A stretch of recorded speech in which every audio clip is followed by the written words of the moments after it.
তদন্তের প্রয়োজন রূপা গাঙ্গুলিও বলছেন এবং প্রশ্ন তুলছেন যে যাকে যুবরাজ বলাও বলতেন যারা, তারাই কেন এই হেনস্থা করলেন অভিষেক বন্দ্যোপাধ্যায়কে। অবশ্যই তদন্তের প্রশ্ন উঠছে এবং অভিষেক বন্দ্যোপাধ্যায়কে ঘিরে বিক্ষোভের এই ঘটনায় গ্রেপ্তার করা হয়েছে আকাশ গায়েনকে, যার ছবি আপনাদের এই মুহূর্তে আমরা দেখাচ্ছি। এই আকাশ গায়েনের মা কি বলছে, তার মা বলছে ছেলে তৃণমূল কর্মী। এলাকাবাসী তো বলছেই, কিন্তু আকাশ গায়েনের মাও বলছেন যে ছেলে তৃণমূল কর্মী।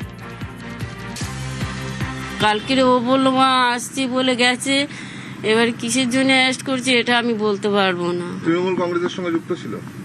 তৃণমূল ও বুটে বুটে বসতো, কিন্তু আমি এইসবে সত্যি জানি না। হ্যাঁ, তৃণমূলের বুথে বসতো। ওর কি অভিষেক ভাবে রাগ ছিল কোনো? না না, ওটা রাগ কেন, ওর তো তৃণমূল বুথ বসতো। তৃণমূলই করতো? হ্যাঁ, তৃণমূলই করতো। দল বদলও করেনি? না না। আকাশকে চিনি আমি ব্যক্তিগতভাবে। কোন পার্টি করে? এ তৃণমূল করে। তো কালকে এই মারলো এই মারলো কারণ এখন যা ঘটনা করবে সব তৃণমূলেরই ঘটনা করবে, বিজেপির নামে দোষ দিয়ে দেবে। পুরো তৃণমূল করে? হ্যাঁ, তৃণমূল। অভিষেক বন্দ্যোপাধ্যায়কে মেরে দিল। কে কি আকাশ গায়েন কে এই ছেলেটা? হ্যাঁ, টিএমসির লোক। এই কালো কালারের গেঞ্জি পরে?